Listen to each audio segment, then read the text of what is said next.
Students empowered to end dependency, SEED, the producers of the Voices of Hope series, want to thank Pineland Farms Natural Meats for sponsoring tonight's episode. Exploiting the weak has always been part of the human story. This activity is never darker than when an act of intimacy, meant to convey love, becomes a coercion for power and money. Thank you for joining us tonight for another episode of Voices of Hope, the rugged road to recovery. I am a survivor of sex trafficking, human trafficking in general, sexual abuse as a child, and addiction. I'm a Maine native. I grew up in Cape Elizabeth. By my senior year in high school, I was stripping at a local strip club. So I would strip at night and then go to school in the morning. At 15, I was in Biddeford on Pike Street, living in an awful situation, and I saw a couple of girls on the second floor. I was in a basement apartment, and they said, "Hey, we have boyfriends, and you go on dates, and they make sure we're safe, and they make sure we get money. You're sexual anyway, you might as well get paid for it." And they made it sound just amazing. Again, I was 15 years old, and I said yes. Everything that he was sharing was what had happened to me when I was 15 here in Maine and throughout New England. I was trafficked. And I didn't know that there was a name for what happened to me, and I didn't know that it wasn't my fault. I had been in silence up until that point for 16 years and never told anybody what happened to me. Amanda, Jessica, Catherine, and Tricia bravely share how they were exploited and coerced in a dark hidden business that is growing in Maine.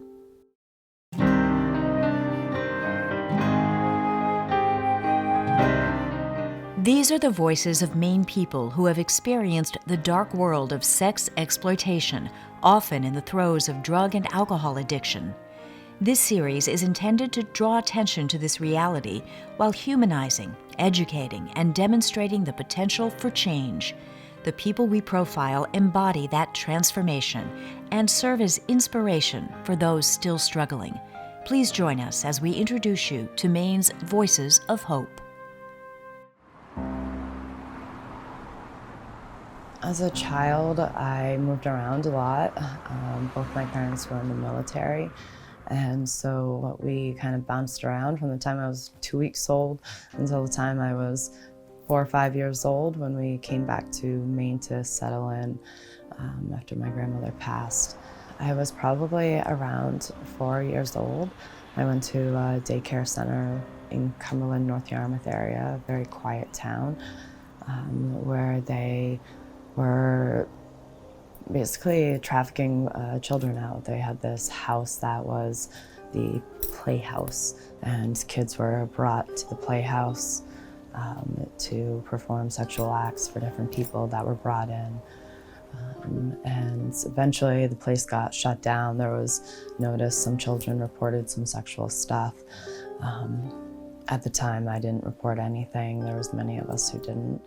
I experienced even more sexual trauma from a neighbor, my best friend's brother, and his mother also babysat me for several years. And I was about 6 years old when he started to sexually abuse me, and somewhere between 8 and 9 when he stopped. I didn't talk about any of it for a long time. I kept it inside, bottled it up, and it just led me to a place of nightmares that I didn't understand. It led me to feeling depressed and worthless, feeling that my body could only be used for these sexual acts. And I didn't understand it because I was still really young. I can't do the social aspect of it. From the time I was 13 and everyone in my whole town basically found out that I had been sexually abused. I went to like a transitional living program up in Lewiston for a little while after being in a couple of emergency shelters and then being on the streets, and I just wanted to be somewhere safe.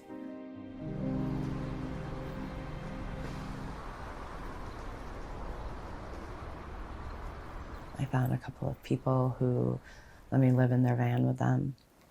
as long as I was willing to steal things. So as I was bringing in drugs from other towns or other states, I began to dabble into them. I touched heroin after saying to myself for years I would never, ever touch it. And I became addicted to it very fast. I remember thinking, oh, I can put this down anytime I want, and I couldn't. I was 20 when I had my first overdose that required CPR. I was pronounced dead for 6 minutes.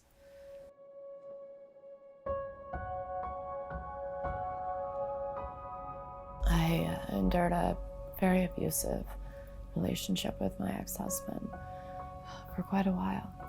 And after my second son was born, I finally had the courage to leave him. After leaving one abusive relationship, sadly, Jessica began another, which led her back to drug use. The partner I had at the time was not healthy for me at all. He encouraged the use more, and he began acquiring debts with people. And these debts that he was getting were with gang members from New York and Boston, Connecticut, and they wanted their money. These people came into my home and they told me they were going to be staying there to sell their stuff and that I would be making the deliveries. And so anything and everything that they wanted, I had to do.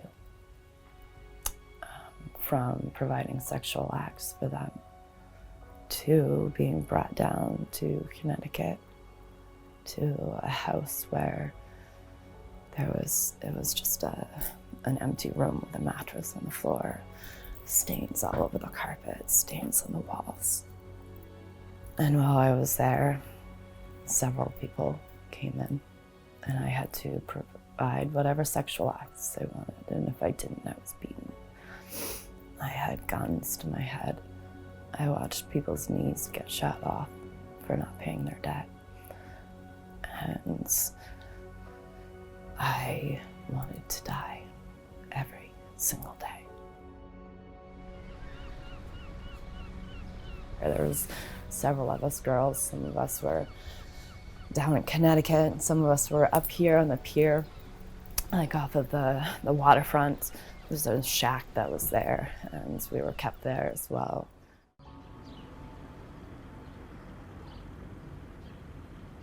I remember feeling like I have all of these things that anyone would ever want, and yet I was always kind of pulled in this direction of self-destruction.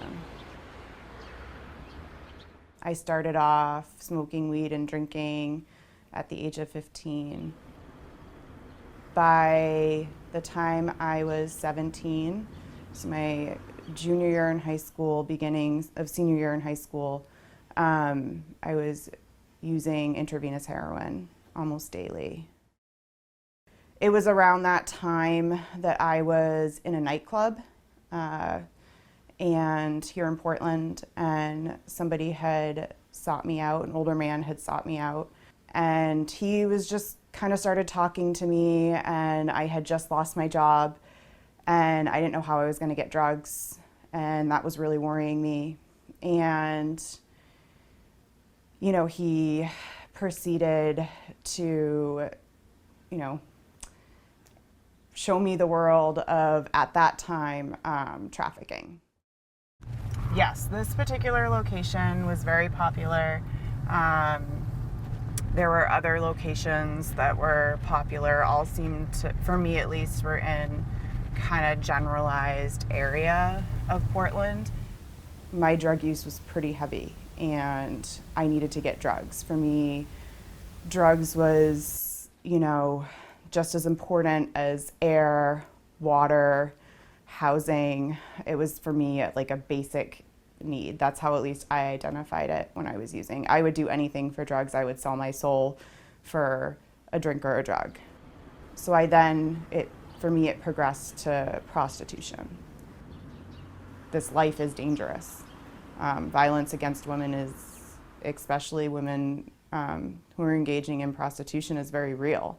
So I experienced a significant amount of violence. I remember one time I was working out of the motel, and there had been such an altercation between me and somebody else that like the police showed up. I got a shot at treatment in August of 2013. I entered detox at Mercy Recovery Center. I then went to Crossroads for Women. I think a big moment for me was, I remember I entered treatment, and the day that I had entered treatment, I didn't show up for the court date to testify against the person who had assaulted me in the domestic violence case because I was entering treatment. And the DA had contacted DHS and asked them to move a little bit quicker in regards to finding a place for my children to go. So I remember this DHS worker was sitting across the table from me, and she said to me, "Amanda, the only thing you have to do is stay sober and complete this program. And if you can do that, you can have your kids back." I stuck with it. Every part of me wanted to go back out and wanted to get high. But there was like just that small little bit that wanted something different.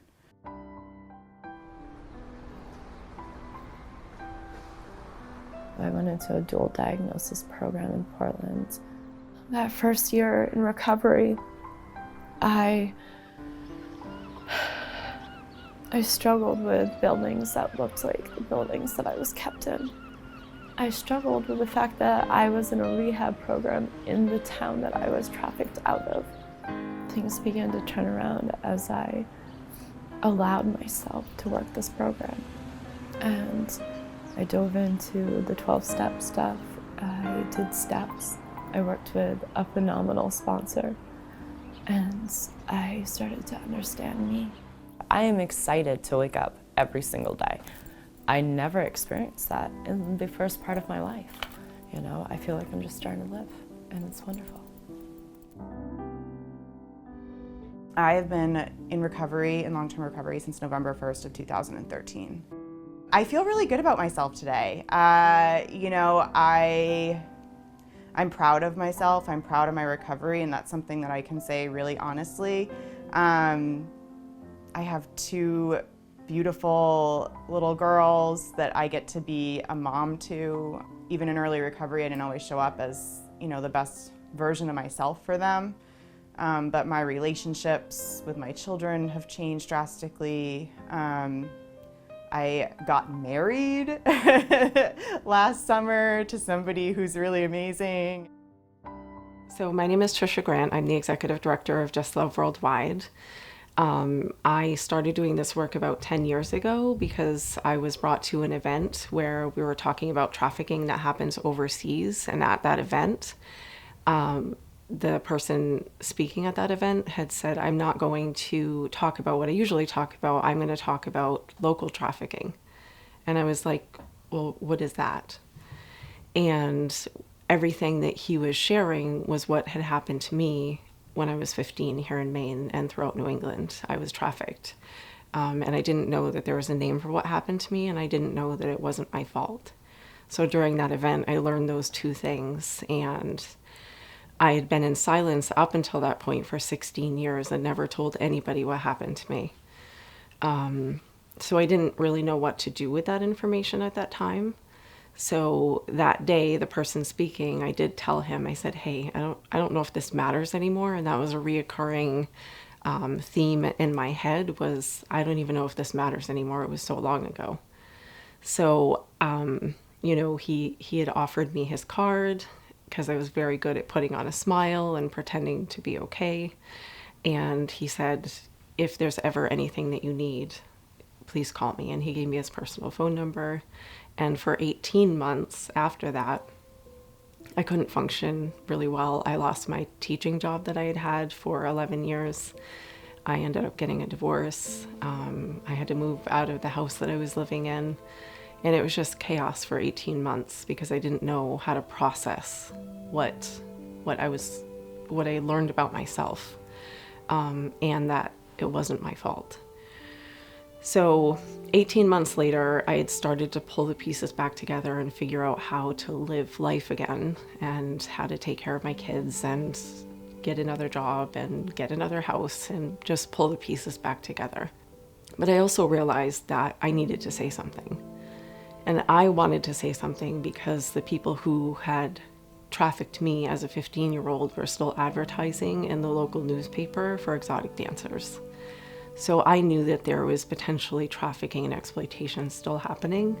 So I needed to say something to protect those other girls. And I've been doing this work now for 10 years because of that. I learned kind of how to cope with the trauma that had resurfaced. I dealt with some of the long-term impact that had been built up that was kind of all at the surface again. And I just realized there's a community of people who care about this issue. So I started connecting with other survivors, figuring out, like, how do you heal from this? How do you move on from this? What can we do about this?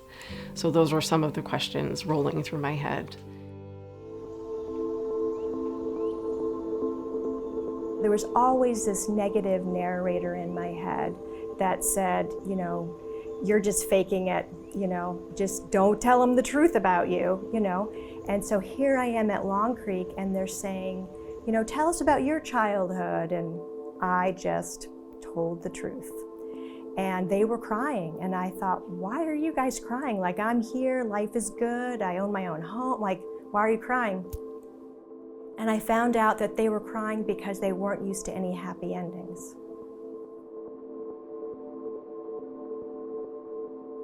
I have a background of being abused, pretty yucky childhood. The first 17 years of my life, I started being abused in first grade by a school administrator who would take me out of class and sexually abuse me. I was the first child. My mom and dad loved each other, and I was welcomed with open arms. But the second child, my brother, was very sick. Now we know that predators look for opportunistic ways of getting to children, and having distracted parents is certainly one of them. So the school knew that my parents were distracted, so it didn't set any alarms off that the school administrator's calling me his special girl and taking me out of class. And as is common with abused kids, once a child has been abused, it's kind of like, I don't know, blood in shark-infested waters. It's like sharks come from all around, offenders come from all around. So first it's the school administrator, and then it's the babysitter, and then it's the friend of the family, and then it's a cousin, an uncle, an aunt. And next thing you know, I'm wetting the bed, and I'm skipping school, and I'm a runaway from 12 to 17 years old. At that time, I started running away longer and longer. So instead of just a friend's house or just an abandoned apartment building, at 15, I was in Biddeford on Pike Street, living in an awful situation. And I saw a couple of girls on the second floor. I was in a basement apartment, and they said, hey, we have boyfriends, and you go on dates, and they make sure we're safe, and they make sure we get money. You're sexual anyway, you might as well get paid for it. And they made it sound just amazing. Again, I was 15 years old, and I said yes. And then I got to choose between two boyfriends, which pimp that I chose, not knowing that one of the pimps was an awful offender, did child pornography, did bestiality, beat his girls. I didn't know that. I picked the one that was a new pimp. I didn't know that either. And he was just learning how to be a pimp and only had a few girls and wasn't as mean as the other guy. But as soon as I chose my particular pimp, then everything changed. They go from being friendly and nice and will take care of you to here are the rules. And I don't think some of the things that I think normal people don't know is that there is a subculture. There's a language and there are unspoken rules that you just sort of pick up as you go along. Well, there is definitely that in prostitution, and you follow the rules or there are punishments. There is beatings and torture and whatever they feel would be an effective way of controlling you. So for me, it was fear, how my pimp controlled me. Unlike the other pimp beat his women, my pimp terrified me. He did a lot of psychological things, like taking me out somewhere in Maine in the country on a no moon night and just turning the lights off and on the headlights. You can't see your hand in front of your face. Now you can see, now you can't. That's how fast you'll disappear if you don't follow the rules. Where other girls might be controlled by love. If you love me and you want me to be financially successful, then you'll continue to have sex with other people for me. If you don't do this for me, then I'm going to do this to your sister. I'm going to steal your brother. I'm going to kill your parents. Pimps use whatever will work. That first 12 to 17 years old being a runaway was horrific. It was, being raped by multiple people at one time. It's being choked to unconsciousness. It's seeing the absolute worst of humanity as a very young person. Can you imagine being sexual with someone who's disgusting, who hasn't had a shower in a week, or who is mean to you, who is belittling to you, who is brutal to you? Not fun.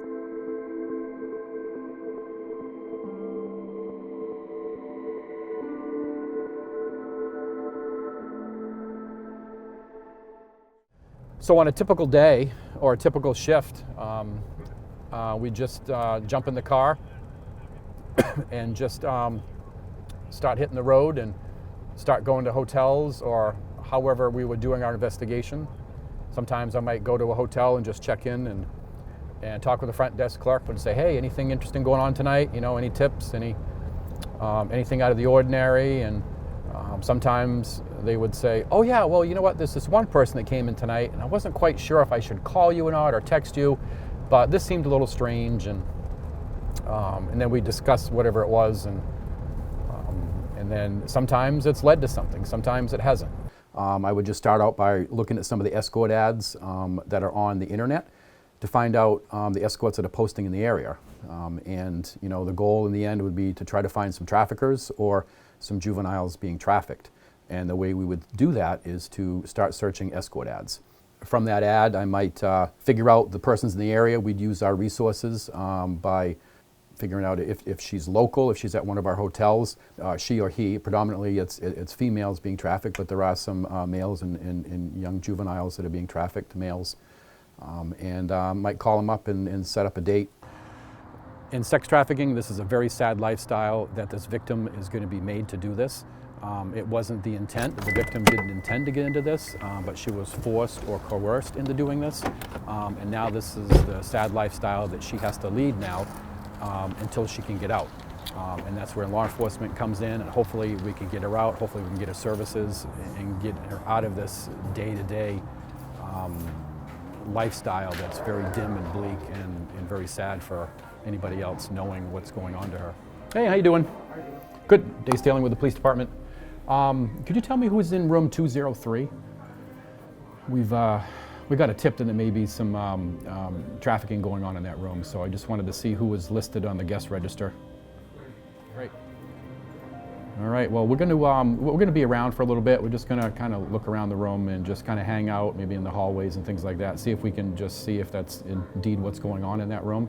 Maybe it's not, but and I'll check in with you when we leave. Of course. Let you know we're out of here. You need anything from me for now? Nope. I think we're good. All right. Thank you. All right. This business can be very dangerous. If the trafficker's in the room, it could be very dangerous. He could be coming out of the bathroom at us, or it could be right next door in the other room. And when the girl that's answering the door She's going to have her phone in her hand more often than not, and if she's being trafficked, she's letting her trafficker know that, you know, her client is here, and then she's going to stay in contact. She's going to hold that phone in her hand because he's going to be asking her questions, and he's trying to keep an eye on her and make sure she's safe because that's her security.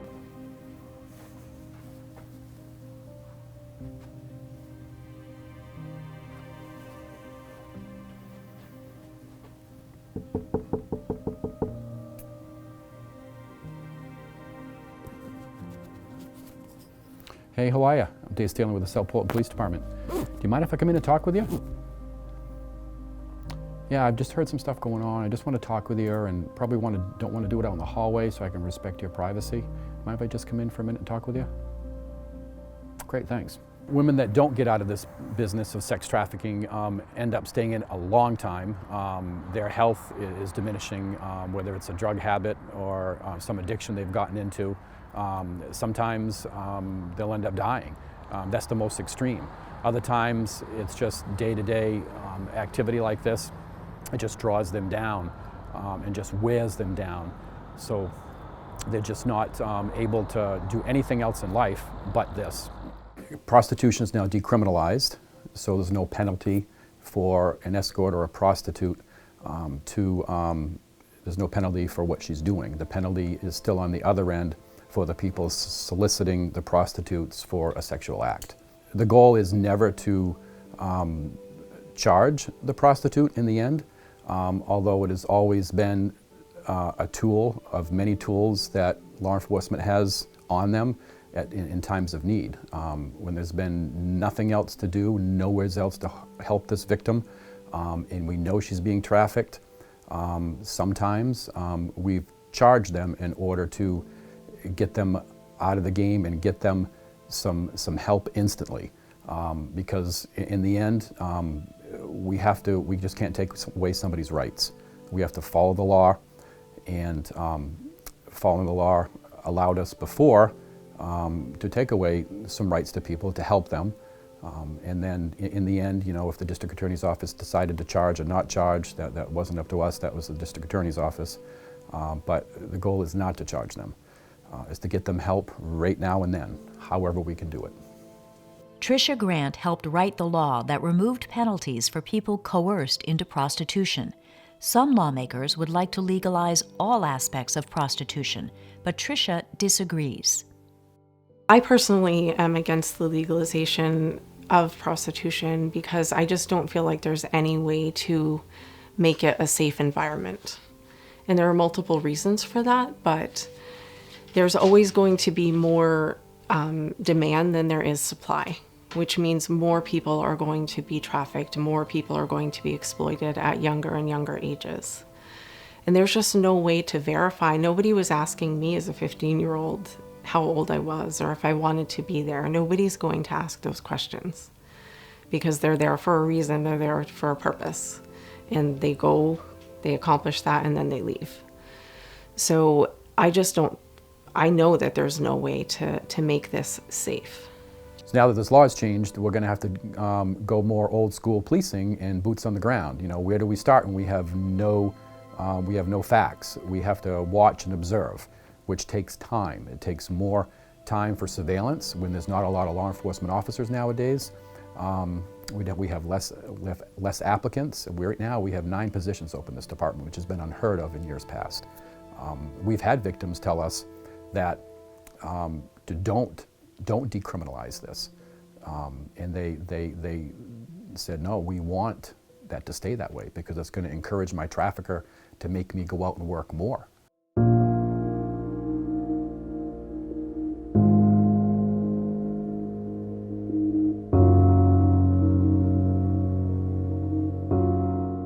Until her death in late 2021, Dee Clark was a fierce advocate for women who were exploited.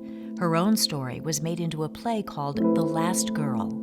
When you pick up the Maine Criminal Code, you never see anything in there except for the word prostitution. Somewhere eventually you'll see the word aggravated trafficking and sex trafficking. You won't see sex work. We just wipe out those words and we call it sexploitation. they're being exploited. No, they're not doing it on purpose. They have no way. So to us, it doesn't matter. It matters the person stuck and wants out. That's what matters to us. It is real. There are no numbers. There's no way to keep statistics. But I keep meeting women that I don't know.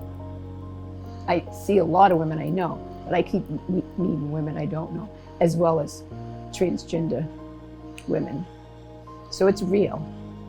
And many with traffickers and many without traffickers. Right now, it seems like a lot of young people are engaging again, that is visible. So people think that it is just this, consensual transaction a lot of times amongst two adults, and it's really not.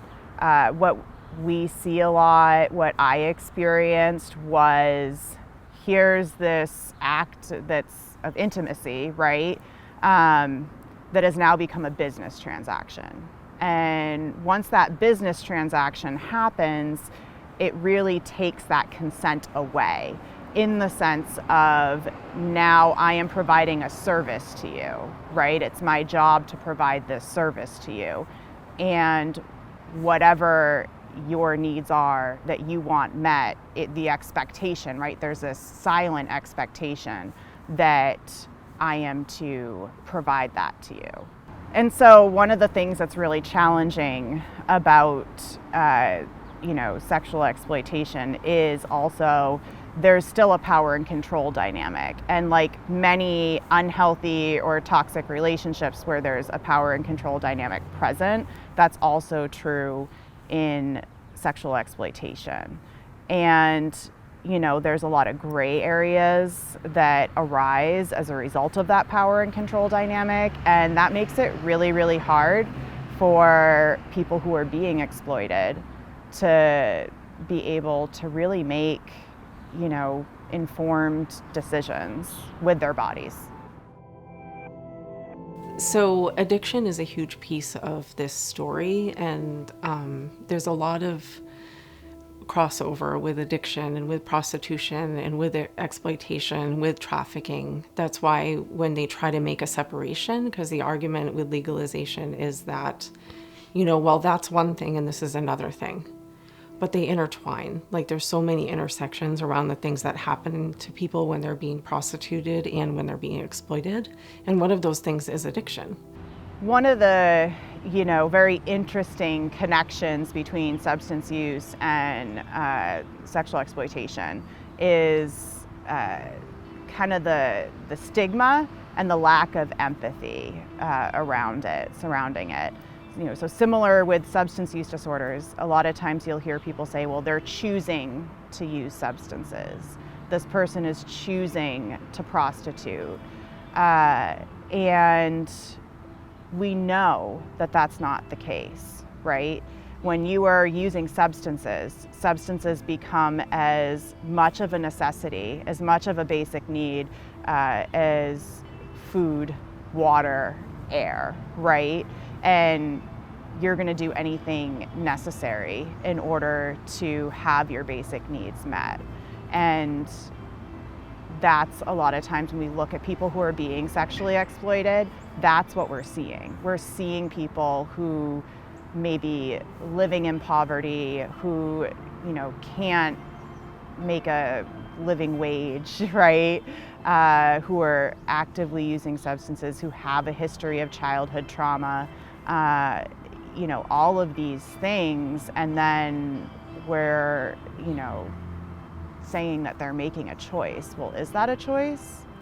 So oftentimes people will use substances to be able to cope with what's being done to them while they're being exploited, trafficked, prostituted, whatever the term you want to use. And the other thing that happens also is that once they're no longer being trafficked, even if they did not have a heavy substance use history, they start using substances more to cope with the flashbacks, to cope with the memories, to just deal with everyday life. Because when you've experienced trafficking and exploitation and prostitution, it's hard to be in a normal life.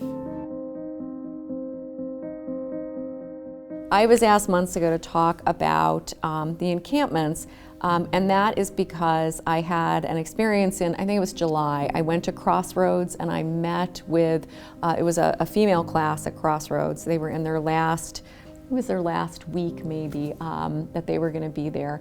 And actually it was in August, come to think of it, it was August. There were about 22, 24 women in the room, and one of the women started talking about an experience she'd had of an actual sex assault and wanted to know about the follow-up to that. And other women were nodding their heads, and I realized this is not an uncommon experience for this group that I'm with. And one of them said, oh, you know, at the encampments. And I said, how many of you have lived in the encampments? And almost all of them raised their hands. So it wasn't right then, but at one time had been living in one of the encampments, whether this year, last year. And I said, and how many of you have had the experience of being coerced into having sex, into doing a sex act of some kind? Almost every woman who had raised her hand to begin with, their hand stayed up. And I realized that this was a much more widespread issue. We then spoke about what was happening in the encampments, and I realized that this was not going to be defined as illegal sex trafficking per se. What I saw was that it was being used as a coercive currency. That if you had a need in the encampments and somebody was willing to meet that need in exchange for a sex act, that this had been the experience that many of these women had had. Now, that's not illegal under the Adult Criminal Code. Being coerced into a sex act for juvenile is illegal. For adults, agreeing to do something in exchange for something which is not money is not illegal under Maine law. But it is damaging, and it is harmful, and it is traumatic for these women. And that was very clear when I was listening to them talk about these encounters at the encampments.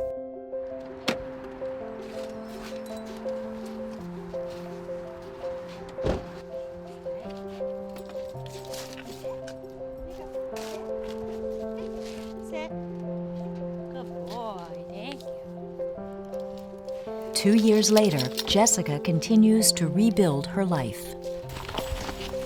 So, for the past few years, I've gone through like a significant amount of changes, from moving into a place that I was finally able to make my home and keep it my home over the last 4 years so far.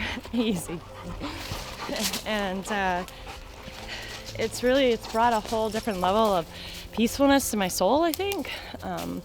To be able to have that safe place that I can go to, that safe place for my kids to grow up and create all these memories with one another, and space where I can have my puppy and all of that. And it's been really nice. And I've really kind of focused on my education a lot. I really want to some point travel and write a book and really get into some research around human behavior, and so I've been continuing on that path. I got my bachelor's in psychology of addictions, and that was a whole different level of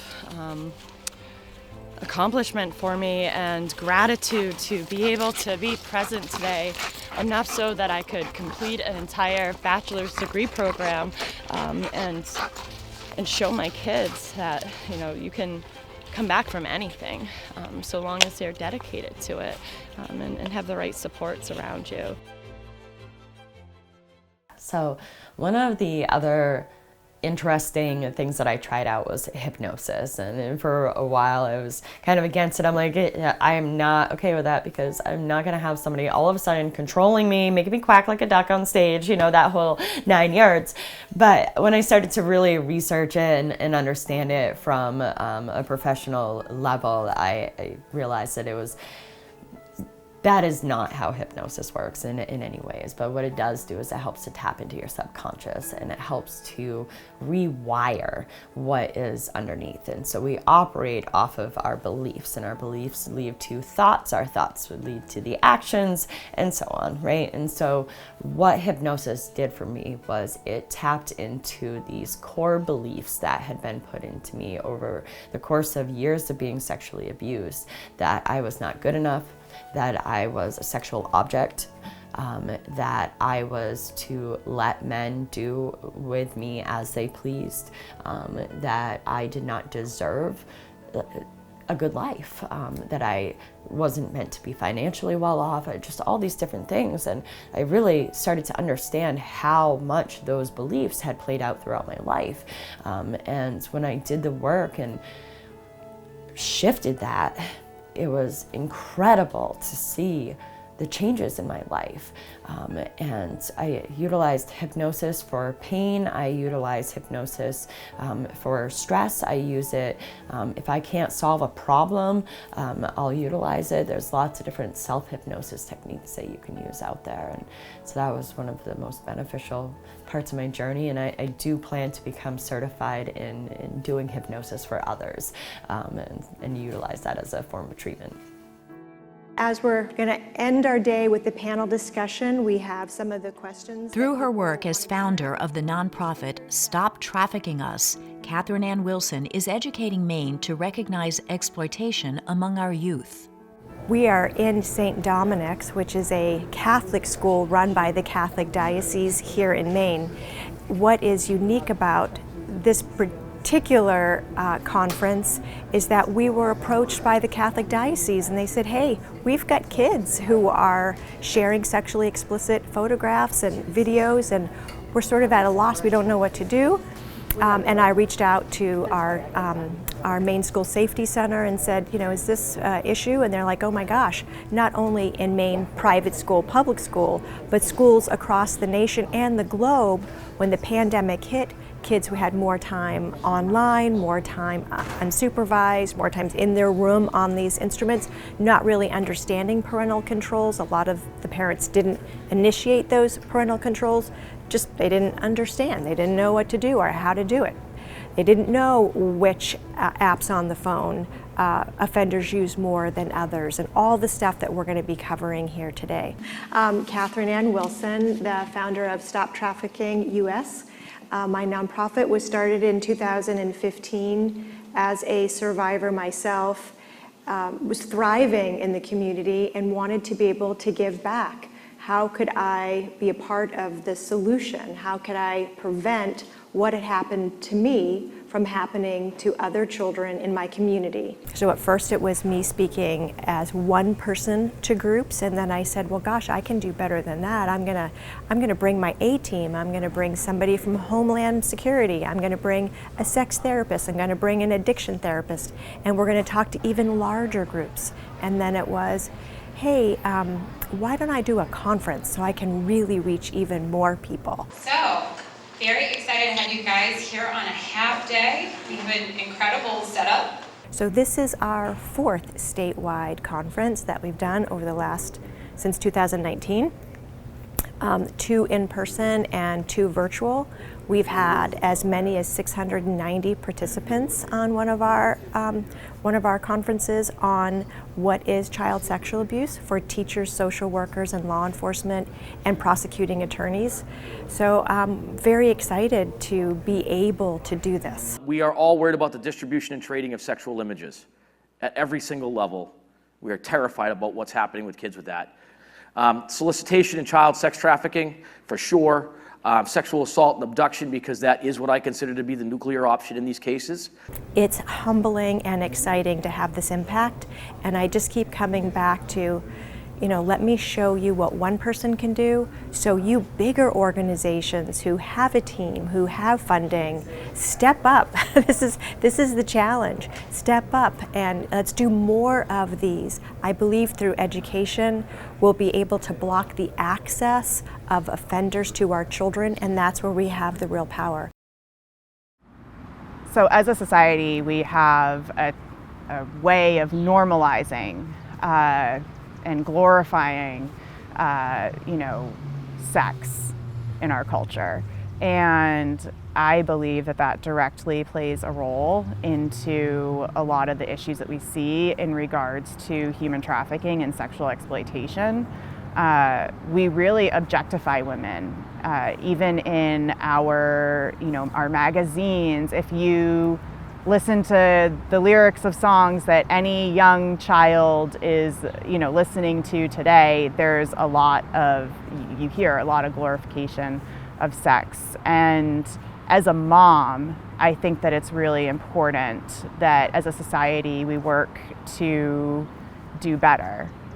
Because the reality is that somebody who's engaging in sexual exploitation is at increased risk for violence and prolonged and continued mental health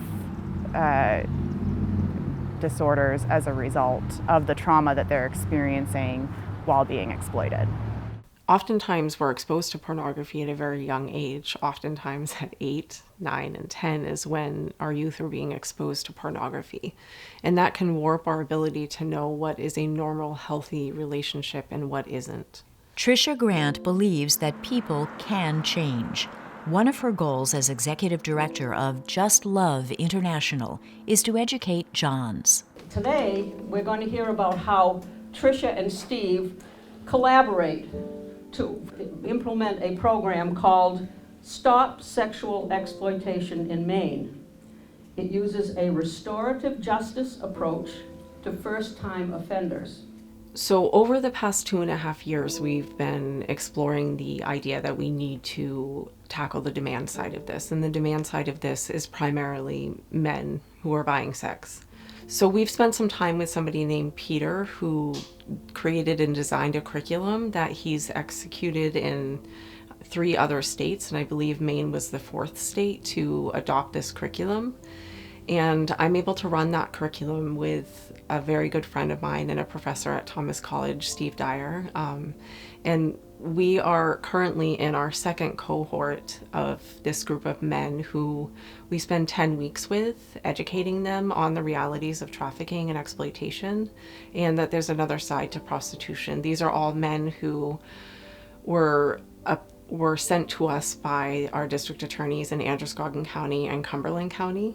When people hear human trafficking, they just shut down and they don't want to think anymore about it. But you say commercial sexual exploitation, now they can put an act to it. And it really helps to solidify, because commercial, someone's paying for it.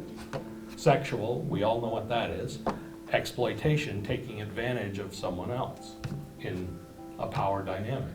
So people often will ask me the question of how do we rehabilitate these men who have committed these offenses? And the simple question is just to meet them where they're at, get to hear their stories, figure out who they are, where their belief systems stem from.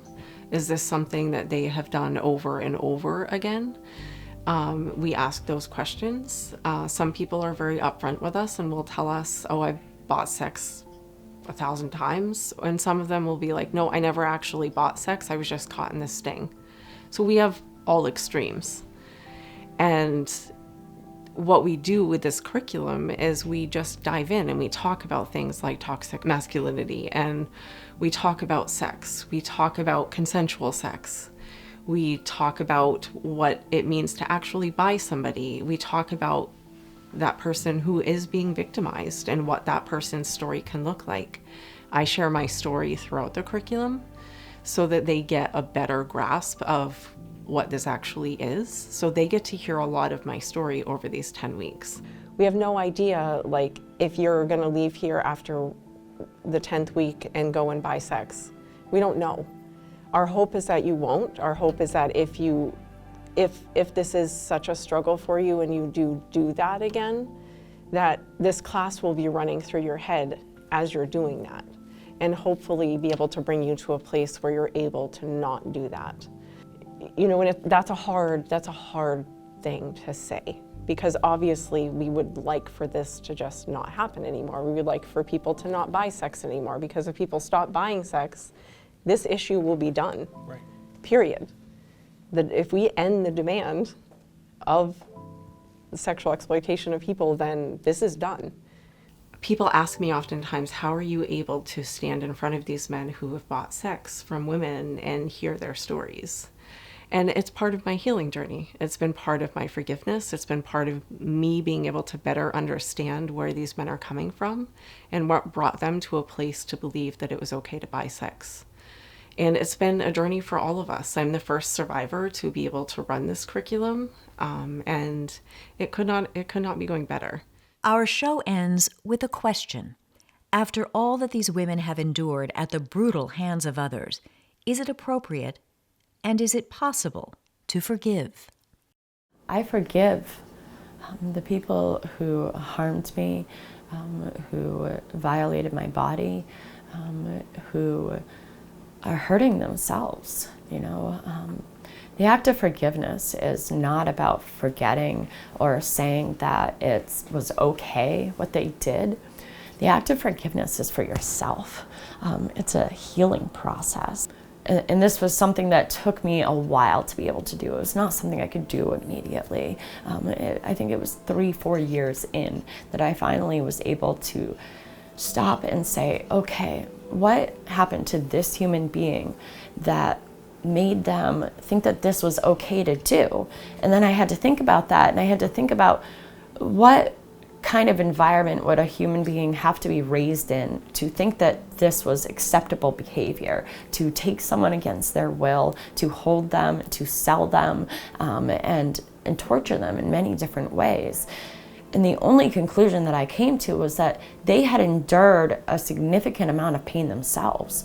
And that was what brought me to a level of compassion for them, and hope that they can find the inner peace. And so that journey for me personally to finding forgiveness for the people who have harmed me throughout my life, and not just from the trafficking as an adult, but the human trafficking as a child and the other sexual abuse that I have endured throughout my life, I took time to find forgiveness for each one of those individuals. And I still have people that ask me all the time, like, how could you possibly forgive somebody for that? And it's not that I've forgiven the act, it's that I've forgiven that I'm aware that they're a human being.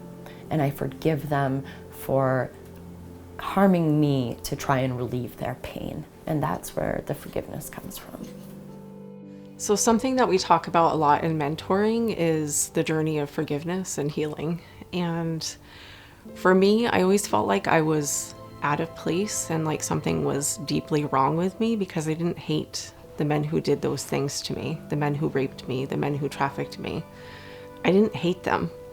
And I always thought something was profoundly wrong with me that I didn't. But over the years, I've realized that part of a gift that I have was being able to recognize, as that 15-year-old being raped, that what was being done to me wasn't about me. It was about the brokenness that those men have within them, and the things that they grew to learn to be true about what's right and what's wrong and what's acceptable and what isn't. Part of me being able to accept that it was okay not to hate those men who did that to me was realizing that by being able to forgive them and being able to remove it from something wrong with me or something that I did, and recognizing that it was a brokenness within them, I was able to heal. I was able to kind of move through easier, I feel like, than some other survivors that I've worked with who hold on to that hate, who rightfully so hold on to that hate and that anger and that bitterness. But with that also comes a lot of confusing feelings of guilt and shame that maybe they did something wrong, or maybe I did something wrong to put myself in that place. But it was never about that. It was really just about their brokenness. It was not about me. Many survivors that I work with are young, and they're wondering, how in the world can I have healthy relationships? How in the world can you be intimate with a man after being raped once, never mind multiple times? Or how can you believe in God, who would let these awful things happen to children? How can you have faith? Hope is what makes the difference. If there is one thing I could say makes all the difference in the world, is the one thing that you need. If you do have hope, then it doesn't matter if you have no one. It doesn't matter if you have nothing. If all you have is yourself and hope, okay? That's it.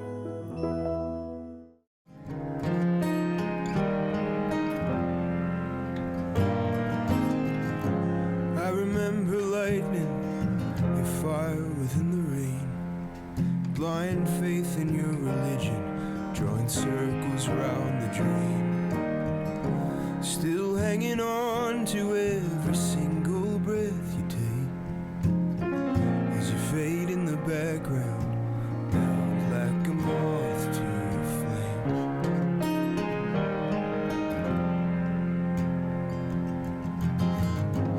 Drunk in the morning, lie on the lawn, lying to myself just to feel like I'm not in the wrong. Like the wilting skyline, indigo to gray, it all fades into the background, watches you driving away. But I hold my home, I could wait for somebody, but you're all that I know.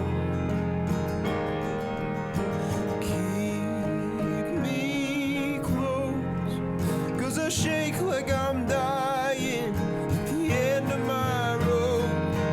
You're the skin on my bones. You're the skin on my bones. It's a velvet darkness, it's a land of make-believe. You'll come crawling back to your senses. It's just the changing of the seasons. That wicked wind, it swallows you. I know it now, I always knew. But you fade into black now, leaving me to take in the view. But I hold my own. I could wait for somebody, but you're all that I know. Keep me close, 'cause I shake like I'm dying at the end of my rope. You're the skin on my bones.